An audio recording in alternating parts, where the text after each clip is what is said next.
అఖిల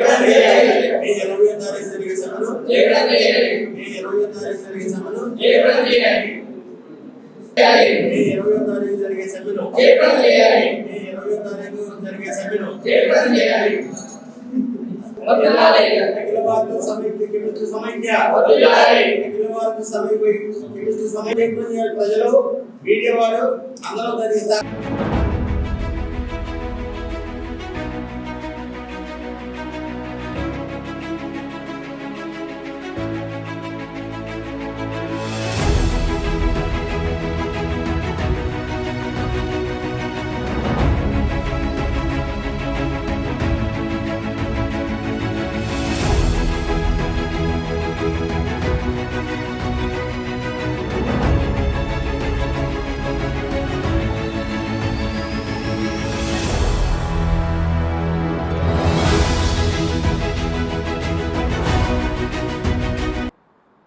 పాత్రికేయ మిత్రులందరికీ, electronic and print media మిత్రులు అందరికీ కూడా హృదయపూర్వక నమస్కారములు. అఖిల భారత organisation of chemist and druggist మరియు Andhra Pradesh chemist and druggist association ఆదేశానుసారం ఈ నెల 20వ తారీఖు అనగా వచ్చే బుధవారం నాడు దేశవ్యాప్తంగా మందుల షాపుల సమ్మె చేయడం జరుగుతుంది. 11 అర్ధరాత్రి 12 గంటల దగ్గర నుంచి 12 అర్ధరాత్రి 12 గంటల వరకు దేశవ్యాప్తంగా మందుల షాపులన్నీ కూడా మూసివేయబడతాయి. 20వ తారీఖు 19 రాత్రి నుంచి 20వ తారీఖు నైట్ వరకు. మరి ప్రధానంగా మా ముఖ్య డిమాండ్ ఏంటంటే, మొదటిది ఆన్లైన్ ఫార్మసీకి వ్యతిరేకంగా ఆన్లైన్ ఫార్మసీని నియంత్రించాలి అని. రెండవది కార్పొరేట్ సెక్టర్ షాప్స్ వాళ్ళు ఇస్తున్నటువంటి హైయెస్ట్ డిస్కౌంట్ని కంట్రోల్ చేయాలి అని. అలాగే మూడవది జిఎస్ఆర్ 220E, జిఎస్ఆర్ 817E తాత్కాలిక నోటిఫికేషన్ని ఉపసంహరించుకోవాలి అని. ఈ 3 డిమాండ్ల మీద మేము సమ్మె చేయడం జరుగుతుంది. దీంట్లో మొదటిది మీకు మీడియా ద్వారా తెలియజేసిన విషయం ఏంటంటే, దేశవ్యాప్తంగా 12,40,000 కుటుంబాలు సుమారుగా ఈ ఫార్మా రంగం మీద ఆధారపడి ఉన్న షాపులు, దానిలో పనిచేసే సిబ్బంది కానివ్వండి, డిస్ట్రిబ్యూటర్లు కానివ్వండి, లాజిస్టిక్స్ కానివ్వండి, సుమారుగా 5 కోట్ల మంది ప్రజలు దీని మీద జీవనాధారం సాగిస్తున్నారు. ఇటువంటి ట్రేడు ఈరోజు దయనీయమైనటువంటి స్థితిలోకి వెళ్ళింది. దానికి గల కారణాల్లో ఆన్లైన్ ఫార్మసీ కూడా ఒకటి. ఆన్లైన్ ఫార్మసీ ద్వారా మందులు విరివిగా దొరకడం వలన మా షాప్స్ వ్యాపారాలు బాగా తగ్గిపోయాయి. సో ఈ 5 కోట్ల మంది ప్రజల యొక్క జీవనాధారాన్ని దృష్టిలో పెట్టుకొని కేంద్ర ప్రభుత్వం ఈ ఫార్మసీ మీద కంట్రోల్ చేయాలి అనేది మా నినాదం. దానితో పాటు ఈ ఫార్మసీల వల్ల ప్రజారోగ్యానికి కూడా కొంత ముప్పు ఉంది అనేది మా ఆలోచన. ఎందుకంటే మందుల వ్యాపారం అనేది సాధారణ ట్రేడ్ లాంటిది కాదు. దీనికి ఒక డ్రగ్ యాక్ట్ ఉంది, 1940 డ్రగ్ యాక్ట్ ఉంది. దాన్ని 1945 రూల్స్ పాస్ చేశారు. ఆ డ్రగ్ యాక్ట్ ప్రకారం డ్రగ్ కంట్రోల్ డిపార్ట్మెంట్ ఉంటుంది. ఇక్కడ లోకల్ డ్రగ్స్ ఇన్స్పెక్టర్ దగ్గర నుంచి అసిస్టెంట్ డైరెక్టర్ దగ్గర నుంచి డిప్యూటీ డైరెక్టర్, జాయింట్ డైరెక్టర్ దాకా ఉంటుంది. మళ్ళీ వారిపైన డీజీ గారు ఉంటారు. ఇలా మందుల వ్యాపారం అనేది డ్రగ్ కంట్రోల్ డిపార్ట్మెంట్ చేత పూర్తిగా నియంత్రించబడే ఉంటుంది. విచ్చలవిడితనానికి ఏమాత్రం అవకాశం లేదు. ఈ ఫార్మసీల వల్ల ఏమవుతుందంటే, ప్రిస్క్రిప్షన్ మళ్ళీ యూజ్ చేసే అవకాశం ఉందనేది. రెండవది, ఏదైతే నార్కోటిక్ డ్రగ్స్ కానివ్వండి, హ్యాబిట్ ఫామ్ డ్రగ్స్ కానివ్వండి, విచ్చలవిడిగా దొరికేటువంటి అవకాశం ఉండి యూత్ పాడైపోతారు, జనరేషన్ పాడవుతుంది అనేది కూడా మా ఆలోచన.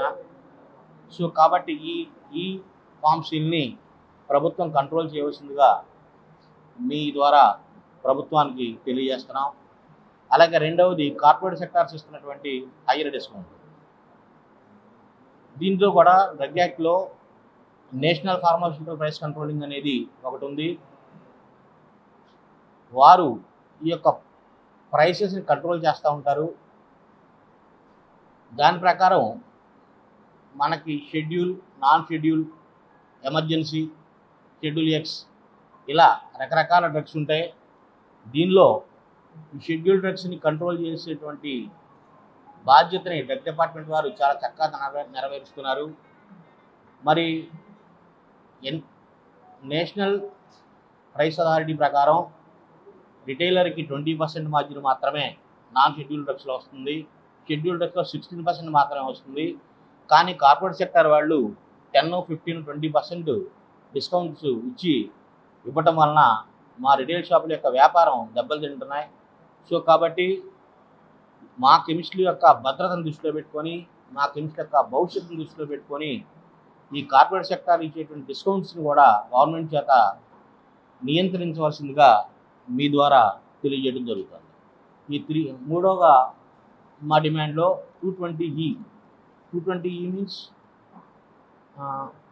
కోవిడ్లో తాత్కాలికంగా ఇచ్చినటువంటి జీవో, డోర్ డెలివరీ చేయడానికి. ఈ జీవో ద్వారా ఏమవుతుందంటే పేషెంట్స్కి డోర్ డెలివరీ చేసేటువంటి అవకాశాన్ని గవర్నమెంట్ కల్పించింది. ఎందుకంటే అత్యవసర పరిస్థితుల్లో ప్రజలు బయటికి రావడానికి అవకాశం లేదు కాబట్టి షాప్స్ వాళ్ళే తీసుకెళ్ళి డోర్ డెలివరీ డోర్ స్టెప్కి అలవాటు చేసింది. దీనివలన కూడా వ్యాపారాలు దెబ్బతిన్నాయి. ఆ జీవో కూడా ఇంతవరకు పార్లమెంట్లో పెట్టలేదు, పాస్ అవ్వలేదు. మామూలుగా తాత్కాలిక జీవో కింద చేశారు, కానీ అది ఈ రోజుకి కూడా రన్ అవుతూనే ఉంది. నెక్స్ట్ 817E, ఇదే ఈ ఫార్మసీకి అనుమతులు ఇచ్చేటువంటి జీవో. ఇది కూడా అంతే, 2020లో ఇవ్వటం, 18లో ఇచ్చారు దీన్ని. కానీ ఈరోజు వరకు పార్లమెంట్లో అది బిల్ పెట్టలేదు, అది అలాగే కంటిన్యూ అవుతూ ఉంది. దాన్ని దయచేసి ఉపసంహరించుకోవాలని మన మీడియా మిత్రుల ద్వారా కేంద్ర ప్రభుత్వానికి తెలియజేస్తూ ఉన్నాం. మందు అనేది సరైన మందు, సరైన పేషెంట్, సరైన డాక్టర్, సరైన ఫార్మాసిస్ట్, ఈ రకంగా వెళ్ళేటువంటి చైన్ సిస్టమ్ ఇది. This is not an general commodity. It is liked fully systematic, ensures that the right patient reaches, right medicine reaches the right patient through qualified doctor and registered pharmacist. ఇదంతా ఒక chain system. ఈ chain సిస్టంలో ఖచ్చితంగా సరైన పేషెంట్కి సరైన మందు, సరైన అర్హత కలిగిన డాక్టర్ చేత, సరైన ఫార్మసిస్ట్ చేత మాత్రమే వెళ్ళాలి. దీనికి ఒక సిస్టమ్, ఆల్రెడీ మంచి గట్టి సిస్టమ్ ఉంది. 1940 డ్రగ్ యాక్ట్ ప్రకారం అది మంచిగానే జరుగుతూ ఉంది. సో ఈ ఆన్లైన్ ఫార్మసీని కంట్రోల్ చేయమని, ఈ యొక్క మన కార్పొరేట్ షాప్స్ ఇచ్చే డిస్కౌంట్ని కొంచెం కంట్రోల్ చేయమని చెప్పేసి మీ ద్వారా మేము తెలియజేసుకున్నాం. Thank you so much. 20వ తారీఖు emergency schedule X, different schedules ఉన్నాయి. ఏదైతే షెడ్యూల్ డ్రగ్స్ ఉన్నాయో అవి ఎట్టి పరిస్థితుల్లోనూ ఫార్మసిస్ట్ లేకుండా అమ్మరు. కొన్ని హ్యాండ్షేర్ ఐటమ్స్ ఉంటాయి, నాన్ షెడ్యూల్ ఐటమ్స్. అవి అంటే తలనొప్పి, డోలో లాంటివి, తలనొప్పి, జలుబు, జ్వరం అలాంటి చిన్న మామూలు వ్యాధులకి సంబంధించి మా వాళ్ళు ఏదైనా హ్యాండ్షేర్ చేస్తారే తప్ప మీకు యాంటీబయాటిక్స్ కానీ, షెడ్యూల్ ఎక్స్ కానీ, ఫర్ ఎగ్జాంపుల్ షెడ్యూల్ ఎక్స్ ఉందంటే ఖచ్చితంగా మన అనస్థిస్ట్ డాక్టర్ రాస్తే మాత్రమే దొరుకుతుంది, బయట ఎక్కడ ఎట్టి పరిస్థితుల్లో దొరకదు. అలాగే నార్కోటిక్ డ్రగ్ ఉందంటే ఖచ్చితంగా క్వాలిఫైడ్ డాక్టర్ ప్రిస్క్రిప్షన్ ఉంటే మాత్రమే మనాడు ఇస్తారు, లేకపోతే ఇస్తారు. రీసెంట్గా మీకు తెలుసు, మా రాష్ట్ర ప్రభుత్వం లీగల్ డిపార్ట్మెంట్ని కూడా వేసింది ఈ గాంజా, ఈ నార్కోటిక్ డ్రగ్స్ వీటిని కంట్రోల్ చేయడానికి. దీంట్లో భాగంగా మన ఈ ప్రతి కెమిస్ట్రీ కూడా ఎట్టి పరిస్థితుల్లో కూడా అల్ట్రాసెట్ కానివ్వండి, ఆల్ట్రాస్ కానివ్వండి, ఏదైతే షెడ్యూల్ H1 డ్రగ్స్ ఉన్నాయో వితౌట్ ప్రిస్క్రిప్షన్ అమ్మట్లేదు. కొన్నిటికి ఎగ్జామ్స్ ఉన్నటువంటి ఐటమ్స్ మల్టీవిటమిన్స్ లాంటివి, లేకపోతే ఇట్లాంటి దగ్గు, రొంప, జలుబు లాంటివి, హ్యాండ్స్ మాత్రమే చేస్తూ ఉన్నారు. At the time of inspection if you can't see, మనం ఇన్స్పెక్షన్ చేసినప్పుడు ఇన్స్పెక్టర్ గారు ఆ టైంలో ఖచ్చితంగా ప్రిస్క్రిప్షన్ కానీ, సేల్ బిల్ కానీ, క్వాంటిటీ ఏదైనా చిన్న తేడా ఉన్నా కానీ అది వయోలేషన్ మీద రాస్తారు. అది రాసినప్పుడు ఖచ్చితంగా డ్రగ్ డిపార్ట్మెంట్ పనిష్మెంట్ ఇస్తుంది. ఆ పనిష్మెంట్ ప్రకారం షాపులు క్లోజ్ చేయాల్సింది.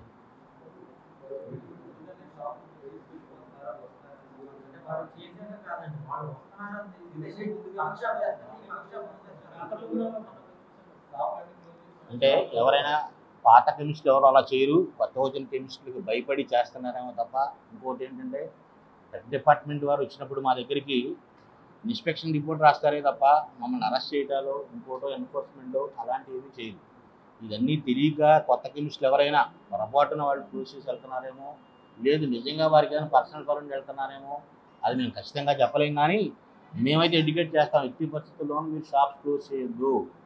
ఈరోజు కాకపోతే రేపైనా వస్తారు. కంప్లైంట్ ఉందనుకోండి మిడ్ నైట్ అయినా తీపిస్తారు. నిజంగా ఏదైనా షాప్ మీద కంప్లైంట్ ఇచ్చారు ఎవరైనా పబ్లిక్ నుంచి, ఖచ్చితంగా డ్రగ్ ఇన్స్పెక్టర్ గారు వెళ్ళి ఎనీ టైం అది ఆదివారమా శనివారమా వర్కింగ్ డేనా అని కూడా చూడండి, ఖచ్చితంగా వెరిఫై చేస్తాం. ఆ రోజు అర్థం దొరకకపోతే నెక్స్ట్ డే అయినా సరే ఖచ్చితంగా వెరిఫై చేస్తాం. అది తెలియక ఎవరైనా క్లోజ్ చేస్తే అటువంటిది చేయకుండా చూసే బాధ్యత కూడా మేము తీసుకుంటాం. ఈ మాయాజాలాన్ని మేము ప్రభుత్వం దృష్టికి తీసుకువెళ్ళి దీన్ని అరికట్టండి. ఇప్పుడు ఆ 20 నుంచి మాకు కూడా 30% మార్జిన్ ఇచ్చారు అనుకోండి, మేము కూడా 20% ఇవ్వగలుగుతాం. ఇచ్చే మార్జిన్ 16-20% మార్జిన్ అయ్యి వాళ్ళు 20%-25% మార్జిన్ ఏ విధంగా ఇవ్వగలుగుతారు? బయట కొన్న ఐటమ్కి ప్రైస్ తేడా ఉంది. ఎందుకంటే వాళ్ళు బల్క్ పర్చేజ్ చేస్తారు, మన వాళ్ళు స్మాల్ క్వాంటిటీ పర్చేజ్ చేస్తారు. సో ఇక్కడ మేము మా ఫోకస్ ఫస్ట్ థింగ్ ఏంటి, మా కెమిస్ట్రీ యొక్క భద్రత భవిష్యత్తుని కాపాడమంటాం. మీరన్నట్టు ఎన్పిపిఎస్ ప్రకారం మన 1940 డ్రగ్ యాక్ట్ ఏముందంటే import, manufacturing, distribution, retail, sale ఇవన్నీ as per law, as per act మాత్రమే దొరుకుతాయి. ఎవరికైనా ఎన్ని కంపెనీలు పెట్టినా కనీసం కొన్ని వేల కంపెనీలు మన ఇండియాలో ఉన్నాయి. అన్ని కంపెనీలకి ఈ డ్రగ్ యాక్ట్ వర్తిస్తుంది. వీళ్ళు ఖచ్చితంగా ప్రతి ప్రోడక్ట్ మ్యానుఫ్యాక్చరింగ్ చేసినప్పుడు price to retail, price to wholesale, price to service అన్నీ రావాలి. అన్నీ గవర్నమెంట్ సబ్మిట్ చేసిన తర్వాతే గవర్నమెంట్ వారికి పర్మిషన్ ఇస్తుంది. మీరు అన్న దాంట్లో కొన్ని ఐటమ్స్ మార్కెటింగ్ లేకుండా మ్యానుఫ్యాక్చరింగ్ అయిన తర్వాత, అంటే వాళ్ళకి మార్కెటింగ్ ఎక్స్పెన్సెస్ ఏమి ఉండవు, వాళ్ళకి పిఆర్ఓస్ ఉండరు, మేనేజర్స్ ఉండరు, డాక్టర్స్ని కలవరు, ఇటువంటి యాడ్స్ కానీ చేయరు, డైరెక్ట్గా మ్యానుఫ్యాక్చర్ చేసేసి అమ్మేసుకుంటారు. అప్పుడేమవుతుంది, ఆ మార్జిన్ ఏదైతే ఎక్స్పెన్సెస్ ఉన్నాయో ఇవి వాళ్ళకి మిగులుతాయి. దాన్ని ఏం చేస్తారంటే కస్టమర్కి కొంత ఆఫర్ చేస్తారు. అవి అక్కడే కాదు, మన దగ్గర జనరికి కూడా దొరుకుతున్నాయి. అది ఓన్లీ ఆన్లైన్లో పర్చేజ్ చేసిన పని లేదు. వాడు మీకు తెలుసు, ఎరువులు చాలా జనరిక్ షాపులు పెట్టారు, మరి మన డిసిఎంఎస్ అంటూ అలా బయట కూడా జనరిక్ షాప్ చాలా పెట్టారు. అవి కూడా మీ ఎంఆర్పీకి మీకు ఇచ్చే ప్రైసెస్కి చాలా తేడా ఉంది.